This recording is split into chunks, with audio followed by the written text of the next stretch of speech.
بسم اللہ الرحمن الرحیم۔ السلام علیکم دوستو۔ اس ویڈیو میں ہم آپ کو بتائیں گے کہ حضرت علی رضی اللہ تعالیٰ عنہ اور حضرت فاطمہ رضی اللہ تعالیٰ عنہ کی شادی کیسے ہوئی۔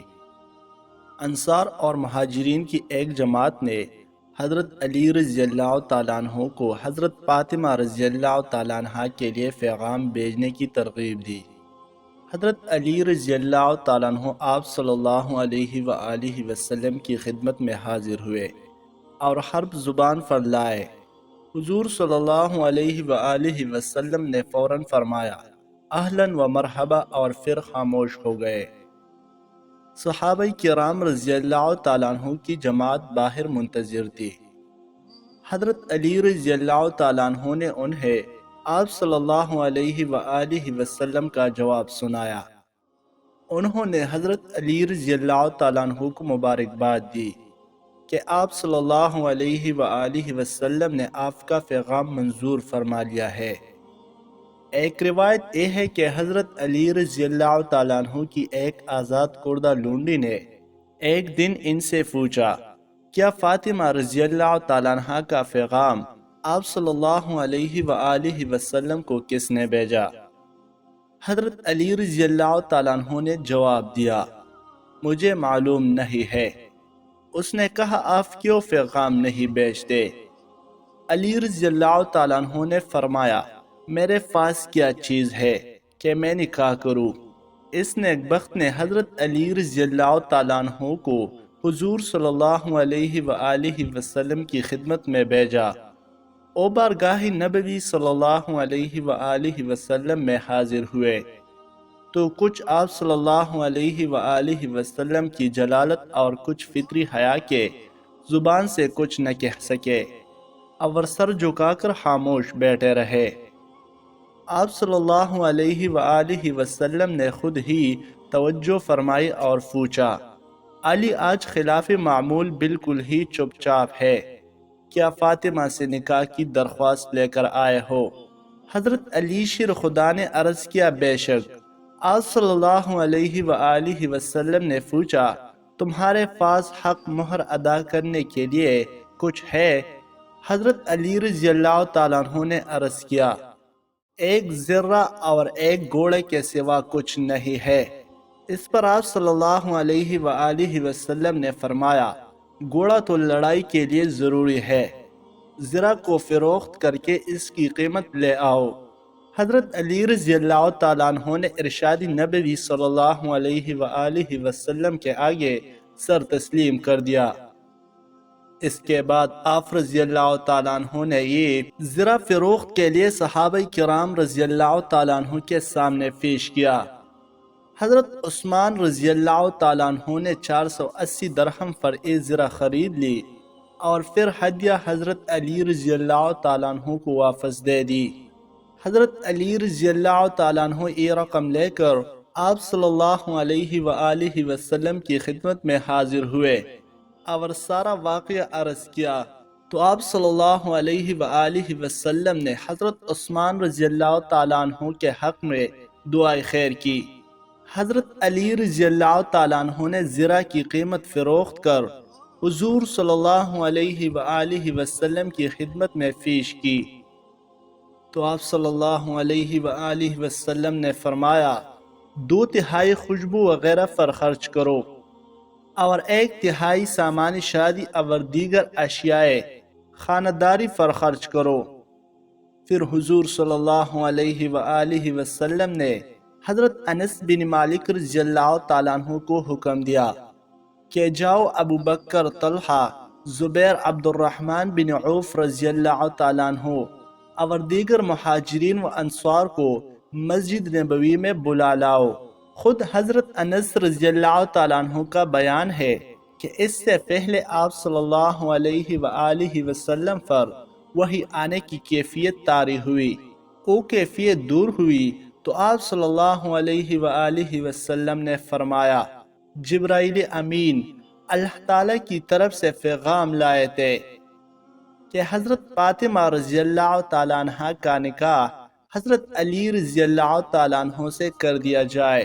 جب بہت سے صحابہ کرام رضی اللہ تعالیٰ عنہ دربار رسالت میں جمع ہو گئے تو حضور صلی اللہ علیہ وآلہ وسلم منبر پر تشریف لے گئے اور فرمایا: اے مہاجرین و انصار، مجھے اللہ تعالیٰ نے حکم دیا ہے کہ فاطمہ بنت محمد صلی اللہ علیہ وآلہ وسلم کا نکاح علی بن ابی طالب سے کرا دو۔ میں تمہارے سامنے اسی حکم کی تکمیل کرتا ہوں۔ اس کے بعد آپ صلی اللہ علیہ وآلہ وسلم نے یہ خطبہ نکاح پڑھا: اللہ تعالیٰ کا شکر ہے جو اپنی نعمتوں کے باعث ہر تعریف و تحسین کا سزاوار ہے اور اپنی قدرتوں کی وجہ سے عبادت کے لائق ہے۔ اس کا اقتدار ہر جگہ قائم ہے، اس کا حکم زمین و آسمان پر نافذ ہے۔ اس نے مخلوق کو اپنی قدرت سے بنایا، اپنے احکام کے ذریعے انہیں آپس میں الگ الگ کیا، انہیں اپنے دین کے ذریعے سے عزت بخشی اور اپنے نبی پاک صلی اللہ علیہ وآلہ وسلم کے ذریعے سے عزت و سربلندی سے بہراور کیا۔ بے شک اللہ تعالیٰ نے شادی بیاہ کو ایک لازم امر قرار دیا ہے۔ چنانچہ اللہ تعالیٰ فرماتا ہے کہ وہی ذات پاک ہے جس نے انسان کو فانی سے پیدا کیا اور بعض کو بعض کا بیٹا بیٹی اور داماد بنایا، اور تیرا رب ہر چیز پر قادر ہے۔ اللہ تعالیٰ نے ہر کام کو اپنی قضا و قدرت کے تحت کر دیا ہے، اور قضا و قدر کا ایک وقت مقرر ہے، اور ہر چیز اپنے وقت پر ہی پوری ہوتی ہے، اور ہر اجل کے لیے کتاب ہے۔ اللہ تعالیٰ اس میں سے جو چاہتا ہے مٹاتا ہے، جو چاہتا ہے باقی رکھتا ہے۔ اس کے پاس تقدیر کی کتاب محفوظ ہے۔ خطبہ کے بعد آپ صلی اللہ علیہ وآلہ وسلم نے حضرت علی رضی اللہ تعالیٰ عنہ سے فرمایا: میں نے 400 مسقال چاندی کے مہر پر فاطمہ کو تیرے نکاح میں دیا، کیا تجھے قبول ہے؟ حضرت علی رضی اللہ تعالیٰ عنہ نے کہا: قبول ہے۔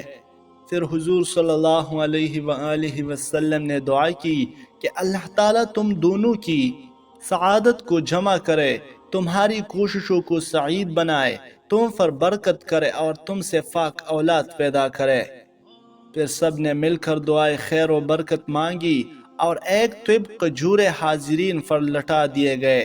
جب حضرت فاطمہ رضی اللہ تعالیٰ عنہا حضور صلی اللہ علیہ وآلہ وسلم سے رخصت ہو کر شوہر کے گھر جانے لگے تو آپ صلی اللہ علیہ وآلہ وسلم نے حضرت علی رضی اللہ تعالیٰ عنہ سے فرمایا کہ میرے انتظار رہنا۔ چنانچہ حضرت علی رضی اللہ تعالیٰ عنہ اور حضرت فاطمہ رضی اللہ تعالیٰ عنہ اپنے گھر جا کر ایک گوشہ میں بیٹھ گئے اور آپ صلی اللہ علیہ وآلہ وسلم کا انتظار کرنے لگے۔ کچھ دیر بعد سرور عالم صلی اللہ علیہ وآلہ وسلم گھر کے دروازے پر تشریف لائے اور اندر آنے کی اجازت طلب فرمائی۔ حضرت ام ایمن دروازہ کھولنے آئے تو ان کے اور حضور صلی اللہ علیہ وآلہ وسلم کے مابین ایک گفتگو ہوئی۔ آپ صلی اللہ علیہ وآلہ وسلم نے فرمایا: کیا میرا بھائی اس مکان میں ہے؟ حضرت ام ایمن رضی اللہ تعالیٰ عنہ نے کہا: یا رسول اللہ، آپ کے بھائی کیسے ہوئے؟ آپ علیہ السلام نے تو اپنی صاحبزادی کا نکاح ان سے کیا ہے۔ آپ صلی اللہ علیہ وآلہ وسلم نے فرمایا: ہاں، یہ بات جائز ہے۔ کیا اس جگہ اسماء بنت عمیس رضی اللہ تعالیٰ عنہ بھی ہے؟ اور کیا آپ بنت رسول صلی اللہ علیہ وآلہ وسلم کی تعظیم و تکریم کے لیے آئی ہے؟ حضرت ام ایمن رضی اللہ تعالیٰ عنہ نے کہا: جی ہاں، اسماء بنت عمیس رضی اللہ تعالیٰ عنہ بھی ہے۔ میں اور او بنت رسول صلی اللہ علیہ وآلہ وسلم کی تعظیم و تکریم کے لیے آئی ہے۔ آپ علیہ السلام نے حضرت ام ایمن کو دعائے خیر دی، پھر اندر تشریف لے گئے اور پانی طلب فرمائی۔ ایک لکڑی کے پیالے میں پانی پیش کیا گیا۔ آپ صلی اللہ علیہ وآلہ وسلم نے اس میں سے کچھ پی کے یا اس میں اپنا دست مبارک ڈال کر اور اس پر جو کچھ چاہا پڑھ کر حضرت علی رضی اللہ تعالیٰ عنہ کو سامنے بلایا اور ان کے دونوں شانوں، بازو اور سینے پر اوفانی چڑک دیا۔ پھر حضرت فاطمہ رضی اللہ تعالیٰ عنہ کو بلائے اور شرماتی ہوئی سامنے آئی تو ان پر بھی فانی چڑک کر فرمایا کہ اے فاطمہ، میں نے اپنے خاندان میں سب سے افضل شخص سے تمہارا نکاح کیا ہے۔ ایک دفعہ حضرت علی رضی اللہ تعالیٰ عنہ سرفرگاس کا گٹھا اٹھائے گھر تشریف لائے اور حضرت فاطمہ رضی اللہ تعالیٰ عنہ سے کہا، ذرا ایک گٹھا اتارنے میں میری مدد کرو۔ اس وقت وہ کسی کام میں مصروف تھے، جلد نہ اٹھ سکے۔ حضرت علی رضی اللہ تعالیٰ عنہ نے گٹھا زمین پر دے مارا اور کہا، معلوم ہوتا ہے تم گھاس کے گٹے کو ہاتھ لگانے میں شرم محسوس کرتی ہو۔ حضرت فاطمہ رضی اللہ تعالیٰ عنہ نے معذرت کرتے ہوئے کہا، ہرگز نہیں، میں کام میں مصروفیت کی وجہ سے جلد نہ اٹھ سکی، ورنہ جو کام میرے ابا جان رسول خدا صلی اللہ علیہ وآلہ وسلم ہوتے ہوئے اپنے دست مبارک سے کرتے ہیں، انہیں کرنے میں شرم کیسے محسوس کر سکتی ہوں۔ حضرت علی رضی اللہ تعالیٰ عنہ ان کا جواب سن کر خوش ہو گئے اور کمرہ کے اندر چلے گئے۔ جب حضرت علی رضی اللہ تعالیٰ عنہ گھر تشریف لاتے تو سلام اور مرحبا کہہ کر حضرت فاطمہ رضی اللہ تعالیٰ عنہ ان کا استقبال کرتے۔ بیٹھی یا لیٹی ہوتے تو احتراماً اٹھ کھڑی ہوتے، یہ نہیں کہ لیٹی رہتے، اور انہیں مسکراتے ہوئے خوش آمدید کہتے۔ انہیں بستر پر بٹھاتے، ان کے پاؤں دباتے، کھانے کا وقت ہوتا تو کھانا پیش کرتے، عرض ان کی طرف پوری توجہ دیتے، ان کا بے حد احترام کرتے، وہ جو بھی حکم دیتے اس کی تعمیل کرتے اور انہیں کبھی ناراض نہ ہونے دیتے۔ باوجود یہ کہ حضرت علی رضی اللہ تعالیٰ عنہ بہت دارا اور مفلس تھے اور محنت و مشقت سے تھوڑی اجرت لے آتے تھے، عام طور پر فاقہ ہی میں گزرتی، مگر حضرت فاطمہ رضی اللہ تعالیٰ عنہ بھوکی پیاسی رہ کر بھی ان کی خدمت میں لگی رہتے اور اس میں کسی قسم کی غفلت و کوتاہی پر گناہ خیال کرتے۔